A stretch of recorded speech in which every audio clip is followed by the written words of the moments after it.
Mom, look at that. Dad told me a secret. My daughter said, pulling at my sleeve. Looking in the direction she pointed, I saw my husband's smartphone, its case and screen shattered from the accident. Then she pointed at the Messenger icon, saying, "This." Wondering what was going on, I cautiously opened it, asking, "What's this?" I immediately stripped off all the patient pants my husband was wearing, checking every nook and cranny, and there it was.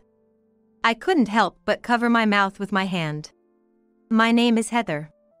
It's been a few years since I got married, and now we have one child. My daughter's name is Amy. She goes to the nearby kindergarten and loves her friends, being a favorite among the kindergartners. After graduating from a pastry school, I started working at a restaurant and met my husband, Richard, there. He was 4 years older than me, a mid-level chef who was bright, handsome, and popular among the part-time girls who often asked him out for meals. So when Richard and I, who were plain and unremarkable, announced our marriage at work, our colleagues and customers were quite surprised, and some of the girls even harassed us. Upon finding out about the pregnancy right after the marriage, I quit my job and dedicated myself to childcare for a while. Then, when Richard turned 30, we opened a cafe on the ground floor of our house. Richard, who had always dreamed of having his own shop since childhood, I remember seeing his face sparkle like a boy when he saw the finished interior. To support him, I helped out at the cafe alongside childcare, focusing on new menus and attracting customers. Our cafe was located in the middle of a residential area, so during lunchtime, it was mostly occupied by housewives. Taking note of this, we started hosting a simple cooking school at the cafe on our day off once a week. Rumors spread about being taught by a good-looking former restaurant chef, and to my delight, the cooking school now has a long waiting list of students. The cake recipe you taught us last week was a big hit with my son and husband. That's great. Feel free to come for lunch with your family next time. Our chef will surely be delighted. Of course. Customer feedback like this is what motivates us more than anything, my husband said cheerfully while finishing up the cooking, humming a tune. Every time I witness such moments, I feel truly grateful from the bottom of my heart that we were able to open this cafe. The management of the restaurant was on track, and with Amy starting kindergarten this spring, I was looking forward to working harder. But just then, unfortunate news reached our family. Every time I witness such moments, I feel truly grateful from the bottom of my heart that we were able to open this cafe. The management of the restaurant was on track, and with Amy starting kindergarten this spring, I was looking forward to working harder. But just then, unfortunate news reached our family. A call came to the shop informing us that Richard's father had suddenly passed away from an illness. His father, who was still active as a business owner and in good health, had never seemed sick to us, so his death was unbelievable to our family. I urged my husband to quickly inform the rest of the family, but I could see a slightly bitter expression on his face. I immediately knew who he was contacting by that expression. It was Richard's brother, John. Although Richard and I are 4 years apart, I've heard from my husband in the past that he had a troubled past, causing trouble at school and work many times, not to mention the numerous times he had run-ins with the police. Since then, neither my husband nor I had any contact with him, and my husband had been avoiding us meeting John. However, it seemed like that wouldn't be the case this time. After a brief conversation over the phone, my husband's somber expression conveyed a warning: the funeral is coming, but his face also warned, be careful of him. My husband's strong reaction made me curious about what kind of person he really was, but just mentioning John's name from my mouth was enough to sour his mood, I'm sure. We started preparing for the funeral in earnest the next day, but there was much more to do than I had anticipated. Time flew by, and before I knew it, the funeral was over, and Richard's father's ashes returned to my husband's family home. The atmosphere remained somber even after we returned home, so my husband and I tried to distract ourselves from the sadness by reopening the cafe the next day. Our customers seemed to have been waiting for the reopening, as the day went by in a blur of busyness, and I felt like I couldn't remember much about my father-in-law. As I was about to let myself succumb to exhaustion and sleep without thinking about the sadness, I couldn't. Because as closing time approached, the last person my husband would want to see arrived at the shop. Long time no see, Richard. Well, I did see you yesterday, but you came all the way to the shop. How about serving us dinner for two? Hey, Rachel, it's fine to have dinner here tonight, right? Huh? In this shabby place? Well, whatever. By the way, this place is so small. It was Richard's brother, John, and his wife, Rachel. They sat down at a table without permission and started looking at the menu. While muttering, troublesome guy came, Richard came out of the kitchen. What are you here for? I'm pretty sure I told relatives not to give you the address of our shop. Besides, we're already closed today, so please leave. Well, it's not that simple. I have something important to discuss. I came all the way here. You seem to be running your own shop and making quite a bit of money without any stress, right? While we work desperately every day and only get peanuts for pay. So, it wouldn't be a problem for you to just hand over all of Dad's inheritance to me, right? It's enough that you say you'll give up all of the inheritance. While saying this, Richard continued to look at the menu without looking up. It seems John came to persuade us because he wanted to monopolize the inheritance. I wouldn't just say okay to that kind of talk. The inheritance will be distributed as planned among the siblings. Whether you agree or not doesn't matter, and this isn't a place for you to be. Please leave. As Richard replied, John looked up from the menu and glared silently at Richard, then kicked the table hard with his foot.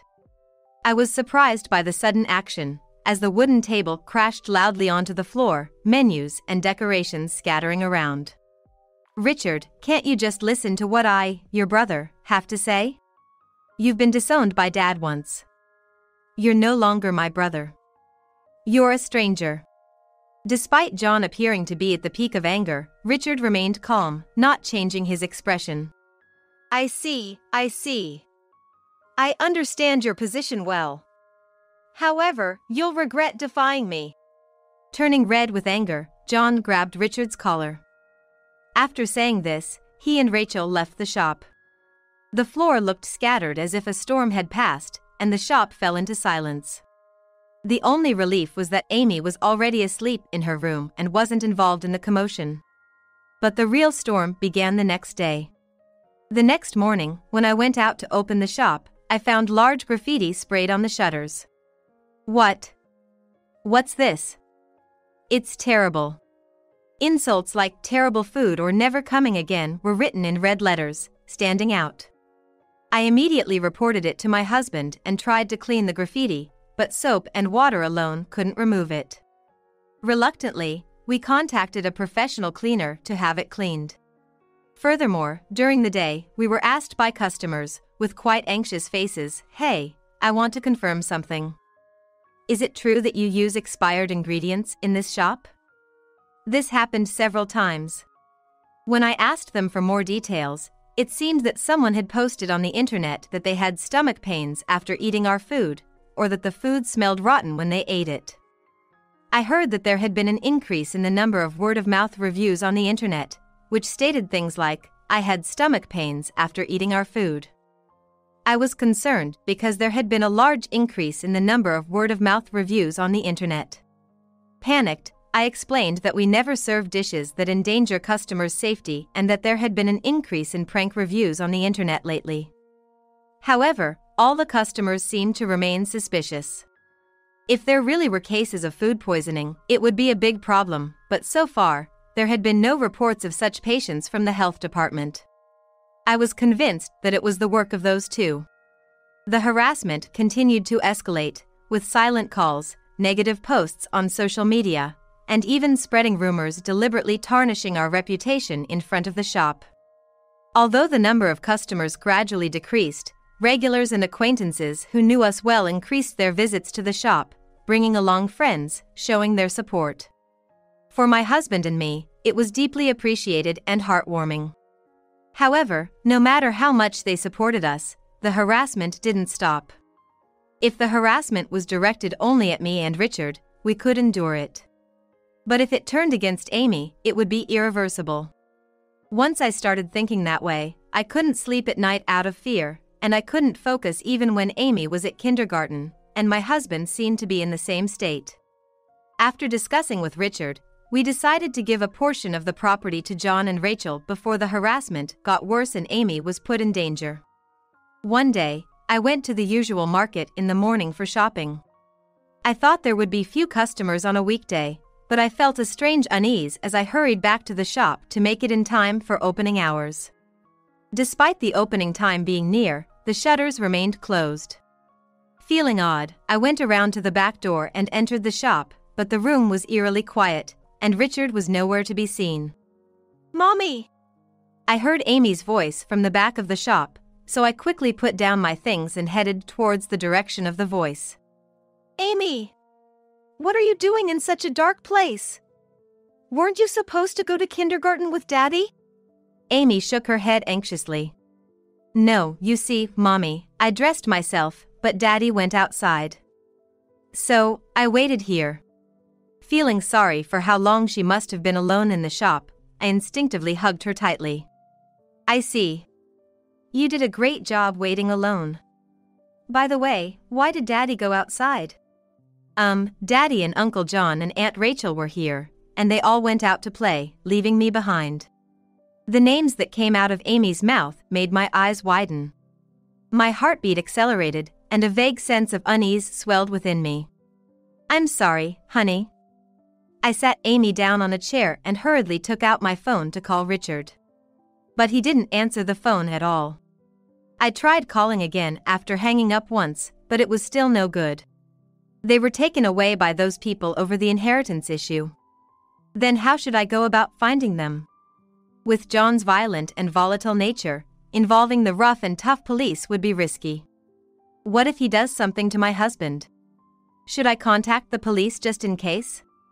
As panic gripped me and my mind raced, it was Amy's voice saying, "Mommy, I'm hungry," that brought me back to reality.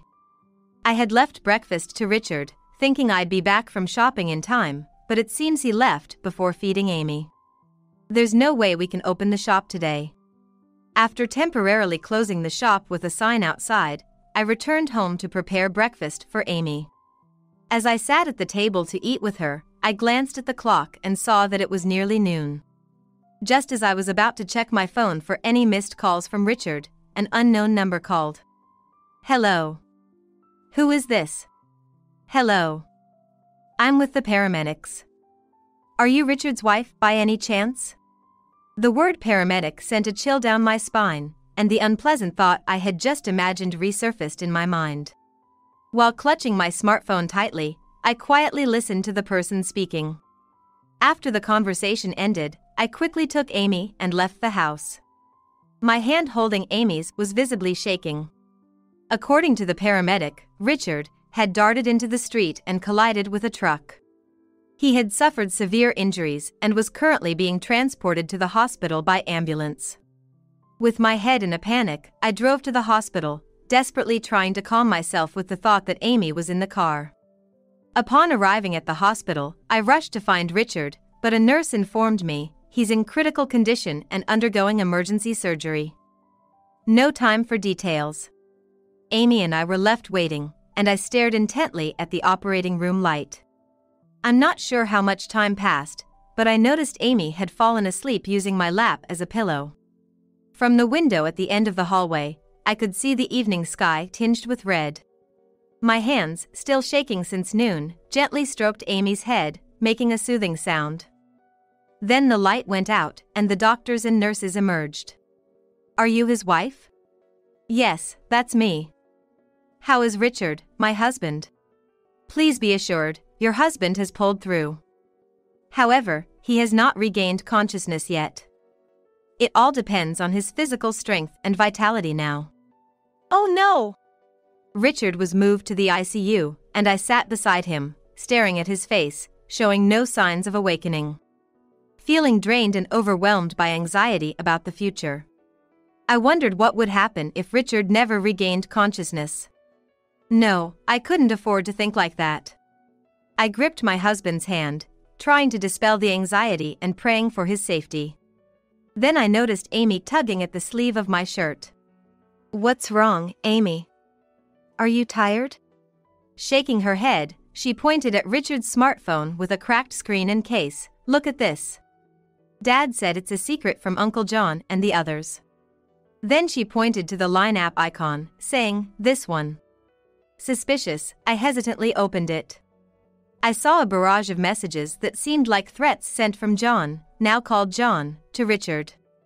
Scrolling through, the messages appeared to have been sent over several days. But among them, I discovered a terrifying image and involuntarily stopped scrolling. What is this? Amy and a utility knife? The image showed a man's hand holding a utility knife and another of Amy playing in the kindergarten playground, taken from a distance with a zoom lens. Beneath the images was the message, "Your thigh won't be enough. Hand over all the inheritance." I quickly removed Richard's hospital pants and found a cut among the injuries, likely from a knife. Feeling a deep sense of horror about what John had done, I involuntarily covered my mouth with my hand. I knew he was a violent man, but I never imagined he would actually take action. Thinking there might be more threatening evidence, I checked Richard's smartphone again.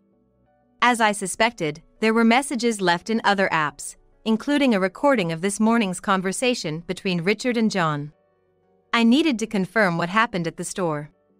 With trembling fingers, I pressed the play button.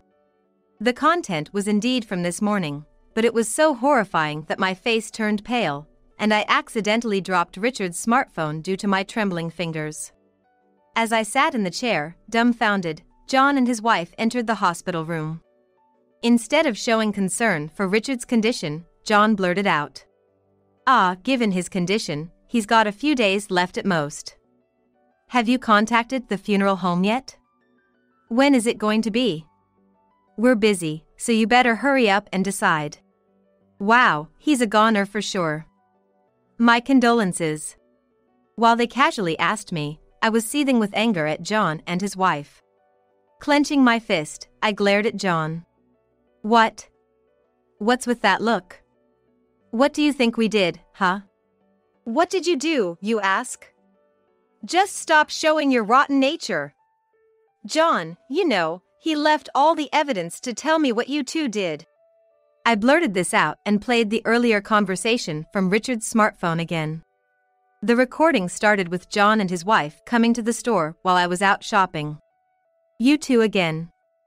What do you want this time? We came to negotiate directly since you won't hand over the inheritance, no matter how long we wait. You saw the photos we sent, right?" After a pause, there was a commotion as Richard hurriedly left the store. The sounds of Richard's heavy breathing and footsteps on the ground suggested he was running. Probably to get away from the store to avoid harm to Amy. However, John's voice could be heard shouting, "Wait, you bastard," followed by, "Do you care what happens to your daughter? You know she's still inside the house, right? We won't guarantee her safety unless you hand over all the inheritance." "Fine. I'll give you all the inheritance. Just promise me and get out of my family's life." Right after Richard screamed that, the sound of a truck's brakes and the screams of passers-by filled the air. Then the recording stopped. "It's because you two came to the store that Richard." Before I knew it, I was crying and shouted at John and his wife through tears. "What are you talking about? There's no evidence we pushed him." "How strange. She never said anything about being pushed, did she?" Suddenly, John turned around at the sound of an unfamiliar voice from behind. "I'm from the East Police Station.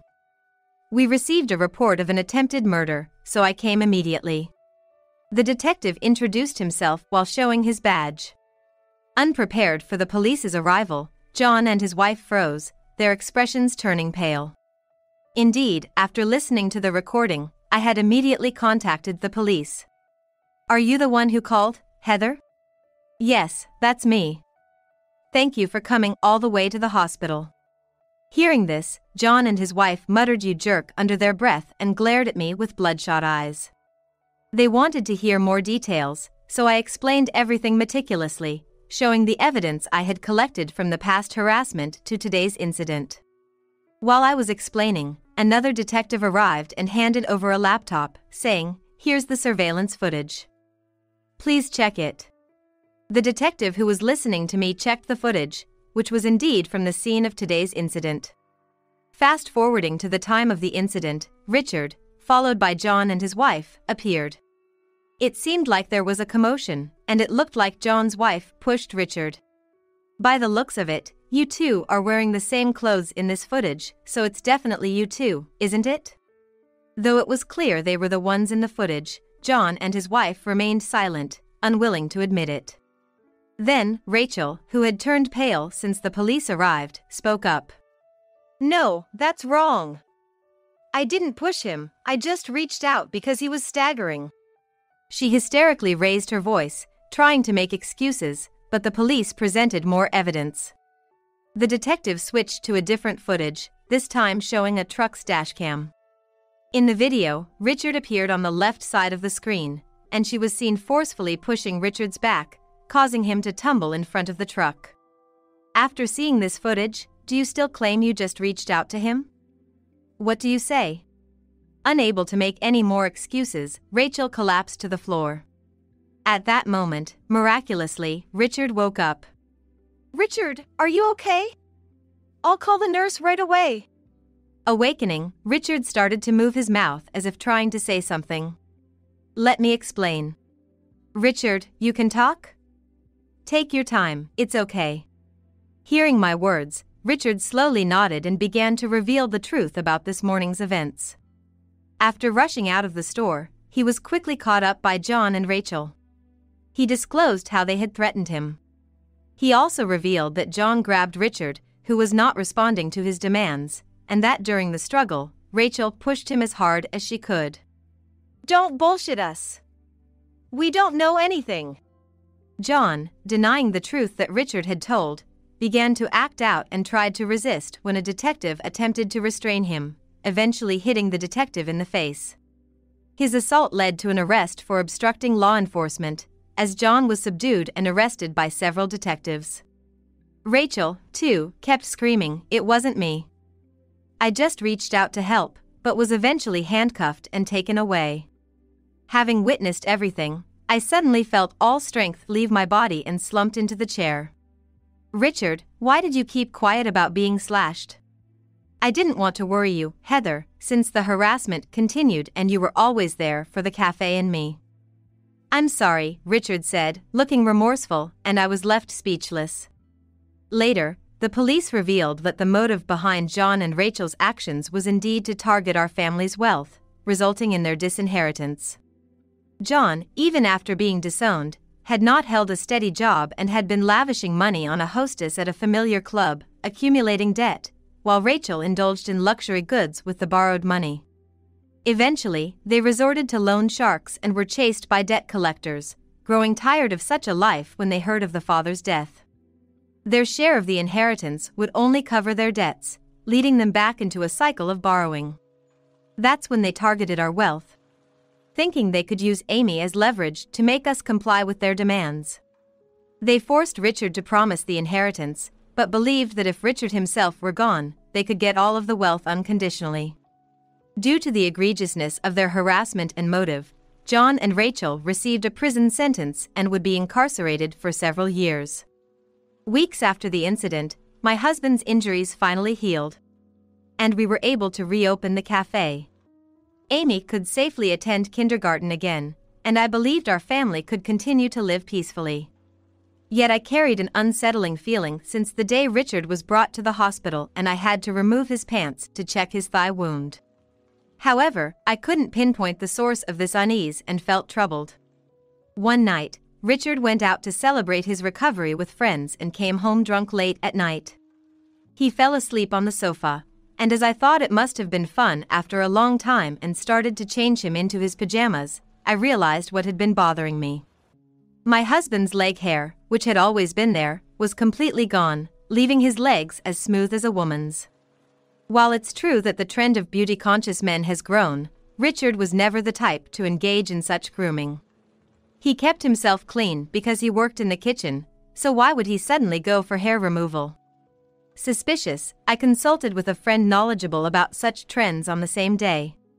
She told me that nowadays, women prefer androgynous men who are careful about their appearance over the traditionally masculine ones with leg and chest hair. So, many men nowadays opt for hair removal to be more attractive. For attractiveness, huh? I see. Thinking this was my chance while he was drunk, I decided to check his line messages. I easily unlocked his smartphone with his birth date. Opening Messenger, I found a chat with someone named Karen at the top, saying, "I had a great time today. Will I see you next at the cooking school? Can't wait." It was clear they had been interacting until just before. This Karen, a student who has been attending every week despite the cooking school being notoriously hard to book, was someone I remembered well. She was noticeably younger and cuter compared to the other mostly older students, standing out significantly. It seemed the supposed celebration with friends was a lie, and he had been enjoying his time with Karen from the evening until now. Unbelievable. All the memories of nursing him every day in the hospital, and helping with the cafe, flashed back in my mind, fueling a resolve that he would never be forgiven. I meticulously saved the remaining chat history with Karen and their couple photos, well organized in an album, onto my smartphone. The cafe that we used to run together as a loving couple now seemed irrelevant.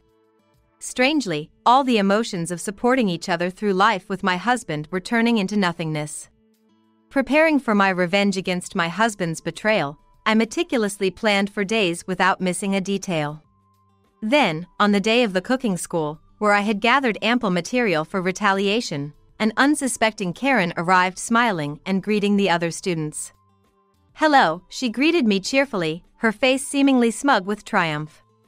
When the time came and everyone, including my husband, was assembled, my revenge commenced. As usual, I handed out papers to the students, supposedly with today's recipe.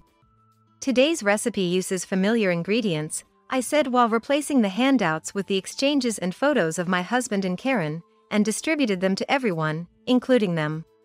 They quickly realized what it was and started shaking. "What is this doing here? What is this? Don't look, everyone!" The other students, recognizing my husband and Karen, began murmuring, asking questions like, "Isn't this the chef and that student? What's going on?" Given his image as a handsome, former restaurant chef who seemingly ran a cafe harmoniously with his wife, the housewife students started a backlash. "I never thought he was like this. I will never visit the cafe again. This is sickening," they said one after another, and everyone but Karen left the place. Well, everyone's gone now. The rumors about you two will spread quickly, and this cafe is finished. Can you leave now? I don't want to see your face anymore. After all the care I gave, what a way to repay me. I said coldly, avoiding eye contact with Richard as I put away the kitchen tools the students were supposed to use. What have you done? How could you do something that drives away the customers we've painstakingly gathered? Richard yelled, perhaps out of embarrassment or anger, or maybe both, as if he was about to hit me. I'm not joking. I have no intention of continuing with this cafe, and I plan to shut it down immediately. Besides, you're worried about the cafe after cheating on me? I've completely lost respect for you. What does that matter now? We were finally getting the business on track. You can't just shut it down. Who do you think built this place? Who built it, indeed? It's true you wanted to own a cafe, but I was the one who actually paid for the construction of our home and cafe. Yes, I was the investor in the cafe. It turned out after we got married that Richard, who had worked in restaurants, was bad with money and had hardly saved anything. I had saved money from my days working at a restaurant, so when Richard wanted to open a cafe and asked me to sponsor it, I agreed. I hate to say it now, but I've already put the building up for sale. Tomorrow, the agents will come to clear everything, so please pack your things and leave today. What? I haven't heard anything about this. And packing up today, how can you spring this on me all of a sudden? Then forget the stuff, just get out now. Can't you understand I can't stand to breathe the same air as you for one more second? Why don't you stay with Karen? With a look of realization, Richard turned to Karen. Karen, please help me. I have nowhere to go if I'm thrown out of here. You said the other day you wanted to break up with him and live with me, right? Desperately, my husband grabbed Karen's arm, pleading. What? No way. I'm annoyed being bossed around by that woman. Besides, I live with my boyfriend. You were just a convenient fling because you're somewhat handsome, old man. My husband, whose recent exchanges with Karen on Messenger seemed like a lie, was left gaping in disbelief at her attitude. Wait, Karen! Ignoring Richard's call, Karen left the cafe without looking back at him. Then he turned to me. Heather, I was wrong. I apologize for everything. Please let's start over, I beg you. I financed your dream, cared for you, and this is how you repay me by cheating? I can't imagine living with you again. Besides, I've already found a new place for Amy and me to live. We're moving out tomorrow after finalizing everything. I've prepared the divorce papers, just come to pick them up tomorrow. Goodbye. With that, I left Richard alone in the cafe and went upstairs to our home, locking the door behind me. I didn't want Richard to enter ever again. After a while, I saw Richard leave the upstairs home, allowing me to sleep peacefully that night. The next day was busy with movers and waste disposal services clearing out our home and the cafe, leaving it empty. When Richard contacted me to pick up the divorce papers, I hurried downstairs with Amy. We had already packed, ready to move to our new home. I seemed even more resolved than the day before, but I no longer needed to worry. Here, it's filled out, just file it, I said, handing him the divorce papers and leaving with Amy. I filed for alimony against Richard and Karen. Despite Richard's inheritance, he had debts in his name, not related to the cafe, and his daily life became a struggle with repayments, alimony, and child support, leading to a poor lifestyle and despair. Of course, he does not have the financial strength to open a new restaurant, so he is now doing field work in a rural area. He didn't return to restaurant work, seemingly too proud to start from scratch. I thought little of him, but as long as he paid the alimony and child support, it didn't matter to me. When I was getting used to my new life, I opened a cafe in a quiet town. It was small compared to my previous cafe, but I consulted with an architect and built it with great care so that I, now a single mother, could operate it by myself. Perhaps because of its mom-and-pop concept, which makes it easy for customers with children to visit the restaurant, it is becoming so popular that it has even been featured in the local newspaper. Amy was thriving in our new, nature-filled town, and watching her grow was my joy. Today's dinner is your favorite hamburger, Amy. How about that? Yay! Mammy's hamburgers are the best in the world. I want ice cream for dessert. Our happy and cheerful conversations made each day special, with her innocent laughter warming my heart. Wanting to protect her smile forever, I held this strong desire close as we walked hand in hand to the park. Hola, suscríbete a Historias Vitales para no perderte nuevas historias. Mi esposa había estado trabajando en su proyecto especial durante 4 meses ahora. No era su proyecto personal, pero ella era la persona principal y responsable de su éxito. El proyecto estaba diseñado para salvar a su empresa, Bixler Enterprises. Los últimos 4 meses habían sido difíciles porque se vio obligada a trabajar duro. Era importante tanto para ella como para la empresa. Había una buena posibilidad de que Bixler Enterprises quebrara si el proyecto no se completaba. Sara tenía una licenciatura de Albrecht y un MBA de Wharton. Era la más inteligente de la familia. Yo empecé a trabajar como mecánico de autos justo después de la secundaria y después de 21 años seguía siendo mecánico de autos. No me importaba porque me gustaba el trabajo y pagaba bien. Era suficiente para pagar la universidad de Sara y criar a 2 hijos. No vivíamos lujosamente, pero estábamos bien. Los niños ya se habían mudado, y las cosas iban bastante bien con nuestros ingresos. Sara quedó embarazada 3 meses después de casarnos a la edad de 18 años. Durante los primeros años de nuestro matrimonio, vivimos con mis padres. Ellos tenían una gran casa vacía ya que 4 de mis hermanos se habían mudado. Eso significaba que teníamos una niñera mientras Sara completaba sus primeros años de universidad. Debido a 2 embarazos, la carrera de 4 años le llevó 6 años completarla. Fue difícil, pero lo logró. Siempre tuve trabajo y nunca me faltó trabajo extra si lo necesitaba. Después de que Sara se graduó de Wharton, alquilamos nuestro propio lugar. Tuvo ofertas de trabajo de varias empresas grandes, pero todas requerían que nos mudáramos. A mí no me importaba, pero Sara quería quedarse cerca de casa. Por eso decidió trabajar en Bixler Enterprises. Pagaba bien, pero lo más importante, le daba responsabilidad y la oportunidad de avanzar. Sara era una empleada trabajadora y dedicada. La presentación es el jueves en el Hotel Dicen en Filadelfia. Tomé unos días libres en el trabajo para ayudarla según fuera necesario. Al final, todo lo que logré fue hacerle algo de comer cuando llegaba a casa. No sabía nada sobre su trabajo, ni tampoco quería saber, los negocios corporativos de alto nivel me aburrían.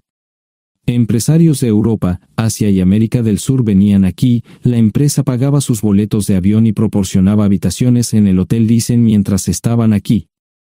Era caro como el infierno, y por algunas cosas que Sara había dicho, la empresa estaba sobreestimando sus finanzas. Su presentación era importante para ella, para la empresa y para más de 200 empleados. Hasta el martes por la noche, todo iba bien. Sara llegó a casa con un traje nuevo, un traje gris con una blusa blanca. Desplegó todo lo que necesitaba en la cama de la habitación de invitados. Cuando se trataba de la limpieza de la casa, ella era normal, pero cuando se trataba del trabajo, era meticulosa. No entendía por qué necesitaba sacar su ropa interior de lujo, pero no dije nada. Además de su traje para la presentación, tenía varios vestidos de cóctel lindos para eventos sociales antes y después del evento. Siempre había evitado tales eventos, pero me sentía obligado a ir con ella si ella quería que lo hiciera. Me agradeció la oferta, pero dijo que no era necesario. Todos los materiales y equipos que necesitaba estaban guardados ordenadamente en el maletero de su Volvo. Antes de salir del trabajo, ella misma conducía el coche para asegurarse de que todo estuviera en perfectas condiciones.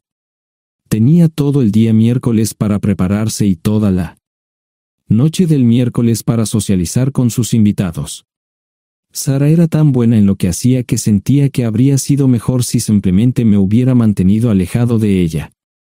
Finalmente, había terminado. Lo había revisado y vuelto a revisar todo. Todo lo que necesitaba ahora era una ducha caliente y una buena noche de sueño. Supongo que mi error fue que empecé a revisar sus cosas después de que Sara comenzara a ducharse. Pensé que estaba ayudando, pero resultó ser lo contrario.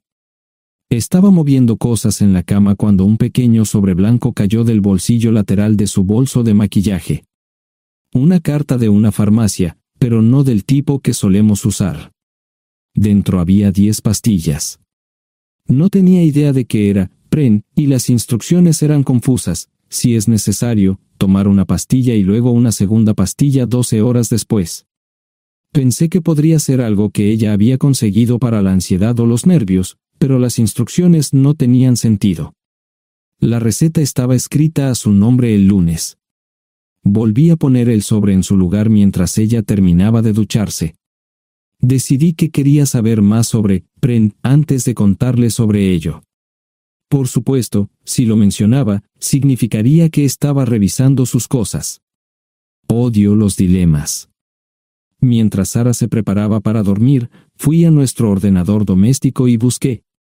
10 minutos después, me uní a mi esposa bajo las sábanas. Pasé toda la noche despierto, preguntándome por qué mi esposa había recogido una receta para la píldora del día después, especialmente después de que me hicieran una vasectomía hace 10 años. A la mañana siguiente, me levanté temprano, pero no estaba descansado. Di un largo paseo, esperando que despejara mi mente. Me dirigí hacia casa con reticencia, temiendo lo que podría hacer o decir cuando llegara allí. Mi hijo Joe se unió a la Marina después de la escuela secundaria y estaba en su primer año en San Diego. Nuestra hija Gloria se casó con su amor de la infancia el año pasado y acababa de mudarse a Dallas. Eso dejaba solo a Sara y a mí. Echaba de menos a los niños, pero esperaba envejecer con mi esposa. Ella era la única mujer que me había interesado, y ahora todo estaba. Si Sara estaba teniendo una aventura, lo ocultaba bien. Por supuesto, nunca la vigilé. Nunca miré sus correos electrónicos o llamadas telefónicas. No tenía razones para hacerlo. No tenía forma de saber qué estaba haciendo en el trabajo o después del trabajo. Confiaba en ella completamente. Ion, ¿dónde demonios has estado? ¿Quieres huevos o algo? No, solo café. No me sentía con muchas ganas de hablar. ¿Qué pasa, cariño? Solo son 3 días. Puedes venir si quieres, pero te aburrirás como una ostra. No, realmente no quiero ir, pero odio dejarte sola. Me preocupo cuando no estás aquí. Es muy dulce, querido, pero estará bien. No voy a salir del hotel en todo este tiempo. Pasaré la mayor parte del día asegurándome de que la sala de conferencias esté lista, y esta noche tendré una agradable charla con nuestros posibles clientes. Mañana, probablemente ni siquiera tendré la oportunidad de ir al baño. Llegaré a casa lo más temprano posible el viernes, te prometo un gran fin de semana si sabes a lo que me refiero. Todo eso suena bien, pero no puedes culparme por preocuparme. Soy un mecánico de autos, y tengo una esposa hermosa y exitosa. A veces tengo la sensación de que estás menos interesada en mejorar nuestra situación familiar que en avanzar en tu carrera. Detente, maldita sea, Ion. Siempre he respetado lo que haces para ganarte la vida y nunca he insinuado lo contrario. Criaste a 2 grandes niños y me pusiste a través de la universidad. Eres un gran esposo, un gran padre y un buen proveedor, y nunca olvides eso. Terminé mi café mientras ella recogía la mesa. ¿Quieres que te llame? No, no es una buena idea. Tendré el móvil apagado, y voy a apagar el teléfono de la habitación por la noche para poder dormir. Te llamaré siempre que pueda. La ayudé a cargar el coche, era tan meticulosa con eso como con todo lo demás. Trabajando, le llevaría 3 horas llegar al Hotel Dicen. Me quedé en el porche y la vi marcharse. No me molesté en preguntarle por las pastillas. Pasé el resto de la mañana en el porche. No recuerdo haberme preocupado tanto como ahora. Me sentía pequeño e insignificante. Me sentía fuera de mi liga. Era un tipo de pueblo con un trabajo mediocre y una esposa exitosa. Era una combinación equivocada. Debería haberlo notado antes. Me sentía estúpido. El mejor traje que tenía era una chaqueta azul y un par de pantalones. Al menos tenía algunas corbatas, aunque tenían 10 años de antigüedad. Acababa de terminar de vestirme cuando sonó el teléfono fijo. Oye, cariño, solo quería avisarte de que llegué bien. ¿Tuviste un buen viaje? Supongo que el tráfico no estaba demasiado denso. Estuvo bien. Te llamaré esta noche. Ahora tengo que irme. Estoy en la habitación 714, Sara. Puedo estar en casa de mis padres o en la de mis hermanos esta noche si quieres llamarme a mi móvil. De acuerdo. Suena el teléfono móvil. Te quiero, tengo que irme. Me tomé mi tiempo para llegar a Filadelfia. No fui directo al Dicen, primero me detuve y compré un filete con queso. Prometí hacer una larga noche. No estaba seguro de qué iba a hacer. Estacioné en el garaje del hotel y simplemente esperé.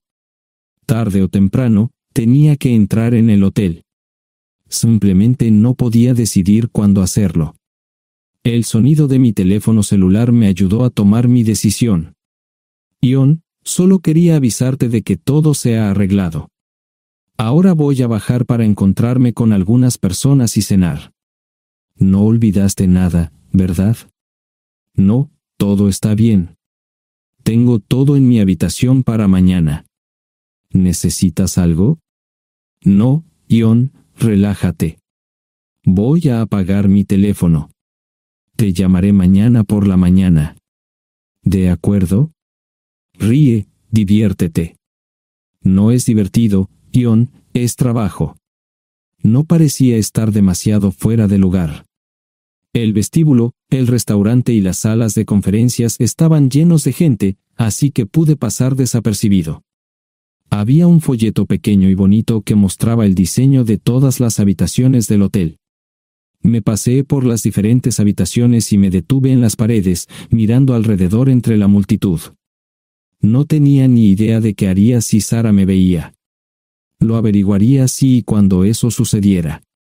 Encontré un tablero de eventos que enumeraba todas las habitaciones que estaban siendo utilizadas por los diversos grupos. Bixler Enterprises no tenía habitaciones disponibles para el miércoles por la noche.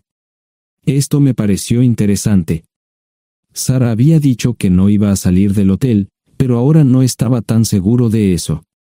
Había 3 comedores, familiar, informal y de alta cocina. A Sara no le gustaba mucho cenar con niños, así que fui primero al comedor informal. Solo me llevó 5 minutos asegurarme de que no estaba allí. Tuve mejor suerte en el salón gourmet, era una acogedora mesita encajada en la esquina, el tipo de mesa que la gente reserva para tener un encuentro privado. Sara llevaba un vestido de cóctel negro con un escote pronunciado y perlas, se veía elegante y su acompañante parecía apreciarlo. Conocía a algunas personas con las que trabajaba Sara, y él no era una de ellas. Me resultaba familiar, pero no había forma de que pudiera recordarlo. Había muchas sillas libres, así que no tuve problemas para cruzar la sala. Había velas y pequeños candelabros de cristal en las mesas. Apagué la mía y le dije al camarero que me molestaba por el glaucoma. Pedí el plato de pollo de siempre y me acomodé.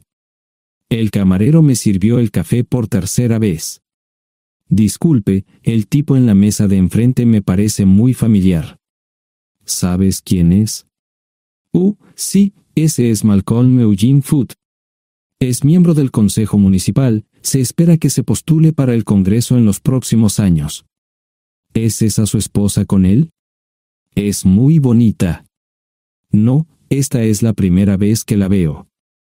Siempre usa esa mesa para señoras especiales, si me entiende. Simplemente le sonreí y pedí la cuenta. Nunca había visto a Sara tan sensual con un hombre antes. Parecía captar cada palabra que decía, como si fuera Dios o algo así.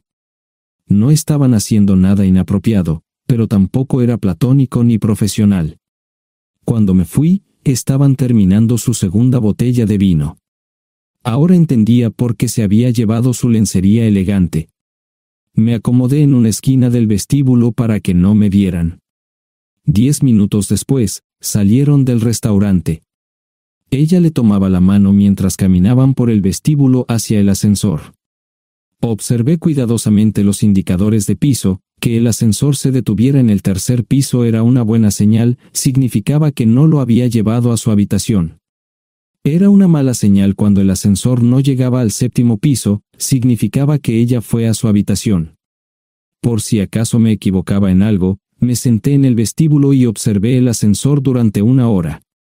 La gente entraba y salía, pero Sara no estaba entre ellos. Saqué mi maleta vacía del coche y me dirigí al mostrador de recepción. Aunque podía demostrar que era su esposo, me costó trabajo conseguir una tarjeta llave. Se dieron después de llamar a la habitación, pero nadie respondió. Finalmente, estaba en camino a la habitación 714 con la tarjeta llave. Ni siquiera encendí las luces al principio, simplemente me senté en la oscuridad de la habitación durante más de 1 hora. No fue difícil asegurarme de que no regresara a la habitación. Primero, empacé todas sus ropas y pertenencias personales. No dejé nada atrás. Revisé el paquete de Preven, todavía quedaban 10 pastillas en el tocador. De manera muy ordenada, estaban todos los artículos que necesitaría para su presentación al día siguiente. Comencé a llenar la maleta. Había 24 carpetas promocionales especialmente encuadernadas y otras 20 carpetas regulares, todas ellas fueron a la maleta. Un proyector digital fue lo siguiente, seguido de una computadora portátil. Tomé su bolso y su celular, que había dejado en la habitación. Todo lo que tenía consigo era un bolso de mano y probablemente un tubo de lápiz labial. Di una vuelta por la habitación tan cuidadosamente como lo hizo ella para asegurarme de no perder nada. Una vez satisfecho, dejé las llaves del coche y mi anillo de bodas en el tocador. Aparte de esos dos objetos, la habitación estaba completamente vacía. El ascensor se dirigió directamente al estacionamiento, no tuve problemas para llevar 2 maletas, y 20 minutos después, estaba en la autopista rumbo al norte. Pasaban las 3 de la madrugada, no tenía idea de que había pasado tanto tiempo. 1 hora o 2 después, sonó mi teléfono celular, la identificación de llamadas mostraba el número del Listen. ¿Ion? Sí, ¿dónde estás? Estaré en casa pronto. Eso fue todo lo que dije. Hubo silencio en el otro extremo de la línea. Los vendedores tienen un viejo dicho, el primero que habla pierde. Pareció una eternidad antes de que ella hablara. Ion, lo siento. No preguntó nada y simplemente colgó. Apagué mi teléfono, era obvio que había regresado a su habitación. Más tarde ese día, tenía que dar una presentación que salvaría a su empresa y le daría un ascenso. Metí las maletas en el desván del garaje. Sara nunca iba allí y nunca pensó en buscar algo allí. Por supuesto, en este punto, estoy bastante seguro de que no importaba. Primero, recogí todas mis ropas y pertenencias personales. La mayoría de los hombres tienen sus propias herramientas, generalmente es un requisito para el trabajo. Pasé por la tienda, cargué las mías en el Subaru y recogí mi último cheque de pago. Para entonces, los bancos ya estaban abiertos, no tuve que hacer ninguna manipulación financiera complicada. Simplemente retiré todo el dinero de mis cuentas. Almorcé en Hagerstown, Maryland. Tenía suficiente dinero para vivir durante unos años, pero sabía que estaría buscando trabajo muy pronto. Sara y yo éramos parecidos en eso de que a ambos nos encantaba trabajar. La voy a extrañar. Pasé un par de horas en las cuevas del Uray y alquilé una habitación cerca de Whitewell. No tenía idea de qué iba a hacer. Era sábado, y me encontré sentado en el acuario de Chattanooga, observando la naturaleza que nunca había visto antes. Pasé unas horas simplemente relajándome y decidí que era un buen lugar para estar. Compré un pase anual para el acuario y, para la hora de la cena, tenía un lugar donde quedarme. Era un remolque móvil en el parque, pero estaba amueblado y era económico. No necesitaba mucho. La primera cosa que haría el lunes por la mañana sería conseguir un trabajo. Un buen hombre de mantenimiento siempre puede conseguir un trabajo, especialmente si está dispuesto a trabajar duro. Podría permanecer discreto hasta que fuera el momento de renovar mi licencia de conducir o las etiquetas del coche. Me preocuparé por eso cuando llegue el momento. El domingo por la tarde, llamé a Gloria. Me sentí obligado a informarle sobre lo que estaba sucediendo, pero Sara ya se lo había contado. Fue bastante franca con Gloria sobre lo que había pasado. Dijo que había engañado, que la sorprendí, que me fui y que ella perdió su trabajo. Me sentí mal porque ella perdió su trabajo, pero ese era el precio que tenía que pagar. Le pedí a Gloria que le dijera a Josh lo que estaba sucediendo la próxima vez que hablara con él. También le dije que la llamaría aproximadamente una vez al mes para verificar cómo iban las cosas. No le dije dónde estaba. Para el mediodía del día siguiente, tenía un trabajo. En realidad, estaba a poca distancia del parque de remolques, con el Waffle House a mitad de camino. ¿Qué más podría querer un hombre? No sé cómo manejaron el papeleo, pero me estaban pagando $20 por hora sin hacer preguntas. Estaba feliz, y ellos también. Ni siquiera tendría que tocar el dinero que traje conmigo. Unos 2 meses después, Gloria me informó que Sara se había mudado de la casa y estaba viviendo con sus padres. Gloria no sabía nada más, pero estaba feliz de que estuviera estable y le estuviera yendo bien. Josh me llamó desde San Diego solo para informarme que iba a hacer un crucero. Era técnico en aviónica en un portaaviones, intentó explicar qué hacía exactamente, pero estaba más allá de mi comprensión. Nunca supe mucho sobre cosas técnicas. Ambos tuvieron cuidado de no decir nada malo sobre su madre, aprecié eso. Después de eso, todo siguió como siempre. Comencé a hablar con Gloria al menos semanalmente, Josh y yo comenzamos a enviar correos electrónicos regularmente. Gloria hablaba regularmente con Sara, pero decía muy poco sobre lo que estaba haciendo o dónde estaba. Nunca presenté la solicitud de divorcio, y parece que Sara tampoco lo hizo. Tengo una licencia de conducir de Tennessee y las etiquetas en el Subaru. Comencé a frecuentar un bar local un par de veces al mes y tuve encuentros casuales, 2 mujeres se alternaban como mis compañeras nocturnas regulares. No buscaban compromisos, y yo tampoco, parecía funcionar bien para todos nosotros. La vida era buena. Eso fue hace mucho tiempo, y gradualmente olvidé a Sara. Con el tiempo, el Subaru comenzó a darme problemas, había olvidado cuánto tiempo había pasado. Tenía más de 200,000 millas. Estaba reflexionando sobre esto con una jarra de cerveza un día cuando me di cuenta de que habían pasado casi 5 años desde que me fui de casa. Mantuve un contacto cercano con ambos hijos, Gloria ya tenía 2 hijos propios en este momento y quería que los visitara. Josh casi se casó con una mujer tailandesa, pero en el último momento, se negó. Por lo general, trabajaba 6 días a la semana y usaba el domingo para recuperarme del sábado por la noche, no había ninguna buena razón para que alguien llamara a la puerta de mi remolque a las 6 de la mañana de un viernes. Su grosería fue recompensada por un hombre medio desnudo abriendo la puerta, los calzoncillos del día son repugnantes, y la dama en la puerta, juzgando por la expresión en su rostro, estuvo de acuerdo conmigo. Ella apartó la mirada, pero su compañero no parecía impresionado. Norm habría usado pantalones, pero en un momento como este, los invitados me molestaron. Estamos buscando a John Terrell. No los conozco. Me llamo David Simmons, y esta es mi esposa Mara. Tenemos un problema y esperamos que nos puedas ayudar. Lo siento mucho, no trabajo a altas horas de la noche. Si necesitan algo relacionado con su auto, tendrán que ir a la tienda. Esto provocó varias miradas en blanco y finalmente una respuesta. No tiene nada que ver con tu trabajo, es más un problema personal. ¿Podemos entrar? El interior del remolque lucía desordenado, rara vez tenía invitados, así que rara vez lo limpiaba.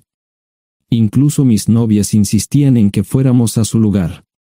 Hagan como en su casa, déjenme ponerme los pantalones enseguida. Al entrar en el dormitorio, dejé la puerta abierta solo para mostrarles lo hospitalario que soy.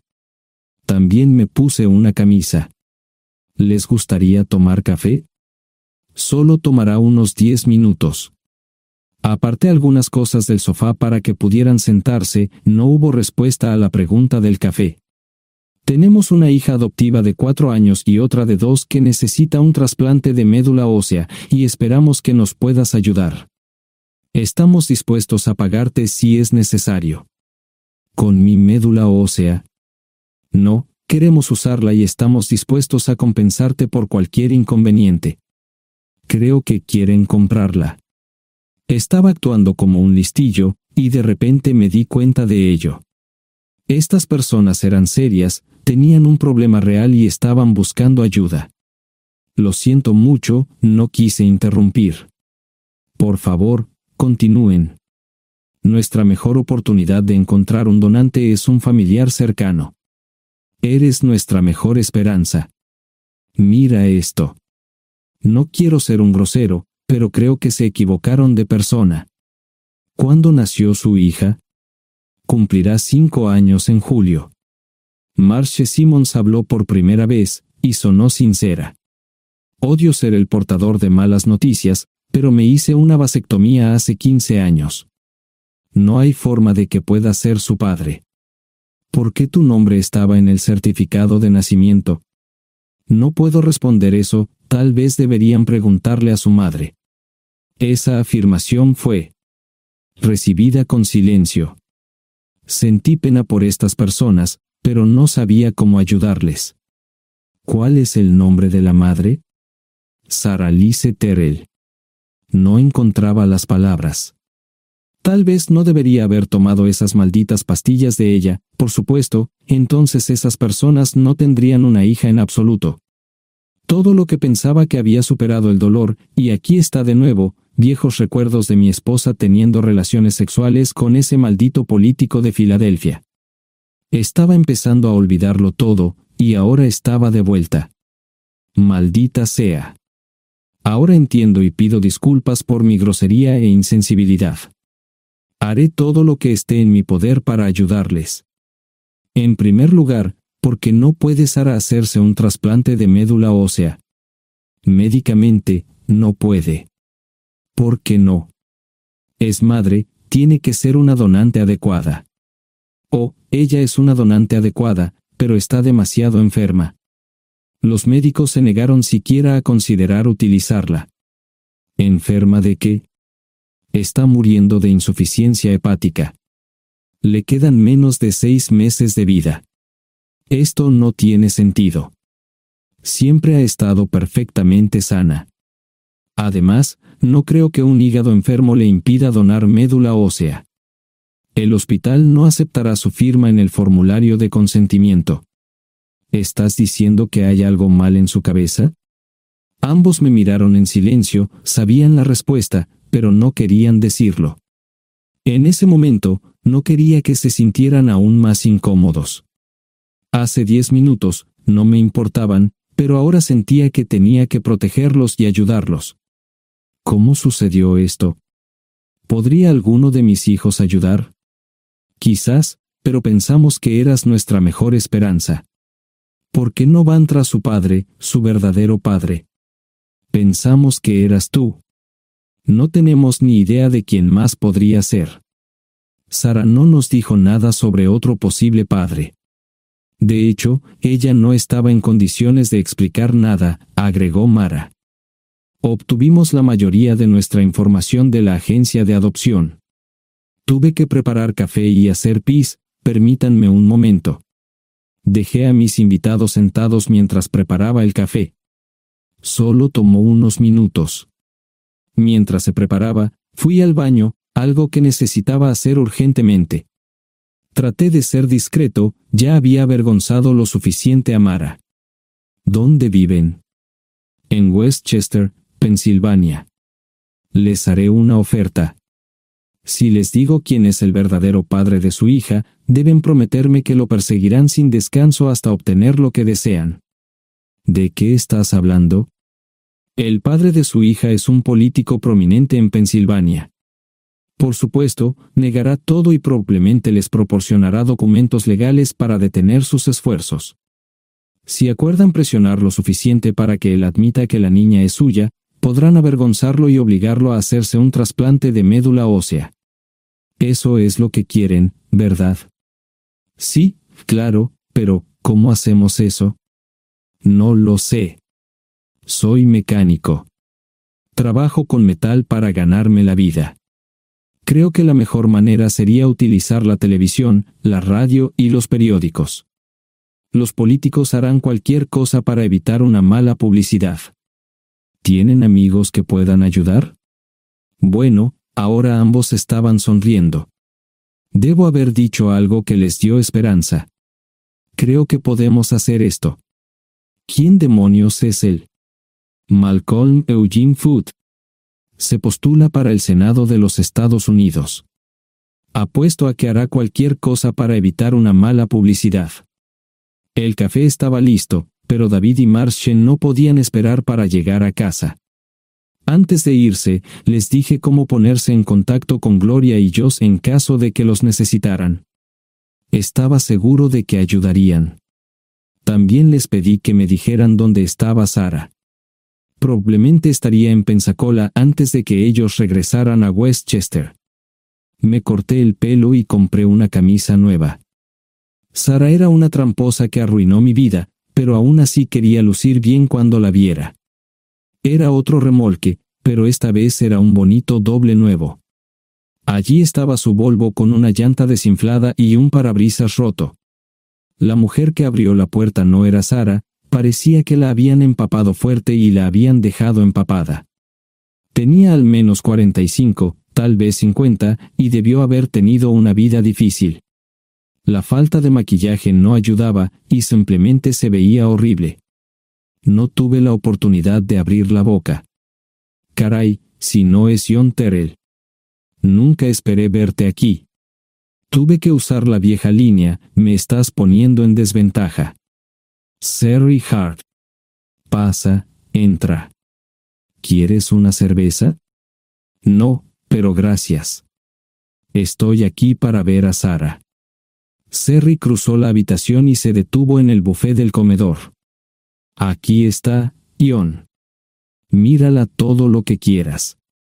Su mano señalaba una urna de latón que estaba en el centro del buffet vacío. Supongo que llegué demasiado tarde. No me moví, solo me quedé mirando el contenedor frente a mí. ¿Puedo tomar una cerveza ahora? Sara se mudó a Pensacola después de dar a su bebé en adopción. Compró el remolque con el dinero que recibió de Bixler Enterprises después de que la despidieron. Tenía una participación en las ganancias, 401k, y vacaciones y días de enfermedad. Eventualmente, consiguió un trabajo en una fábrica local de prendas de vestir donde trabajaba en el departamento de envíos. Allí fue donde conoció a Serry. Serry alquilaba una habitación de Sara. Cada centavo que Sara ganaba iba para el alcohol. Empezó con vino y gradualmente pasó a bebidas más fuertes, las más baratas. Eventualmente, perdió su trabajo debido a su alcoholismo y se vio obligada a usar sus ahorros. Nunca salió con nadie ni salió a ningún lado. Serry se quedó con ella, pagó sus servicios públicos y compró alimentos que Sara no comía. Le llevó más de 3 años quitarse la vida. Increíblemente, ella tenía un testamento y me dejó un doble remolque y un Volvo. Serry explicó que Sara estaba tan angustiada por lo que había hecho que simplemente se rindió. No intentó evitar el embarazo ni siquiera terminarlo. La adopción se había arreglado meses antes de que naciera el bebé. Nunca volvió a trabajar, excepto en los trabajos clandestinos que hacía mal. Serry dijo que Sara no parecía tener ambición ni propósito en la vida. Sara hablaba mucho de mí pero tenía miedo de intentar contactarme. Gloria le dio mi número, pero nunca me llamó. Era como si su aventura de una noche la hubiera lastimado más a ella que a mí. Estuve allí durante 2 semanas y luego vendí el remolque de Serry por $1 y obtuve $3,000 por el Volvo. 2 días después, estaba en Westchester visitando a mis nuevos amigos David y Marche. Malcolm Eugene Foote resistió al principio, pero David y Marche lo presionaron hasta que cedió. Insistió en pruebas de ADN, que demostraron que era el padre. Para salvar la cara, más o menos lo obligaron a someterse a un trasplante de médula ósea, que fue exitoso. La carrera política y la vida familiar de Malcolm no dejaron una impresión favorable. Su caída en las encuestas fue tan rápida que el partido lo reemplazó por otro candidato unos meses antes de las elecciones. Su esposa solicitó el divorcio y fue muy pública al respecto. Sara y yo estamos viajando ahora a Dallas para ver a Gloria y a mis nietos. No sé cuánto tiempo mantendré a Sara conmigo, probablemente hasta que tenga a alguien.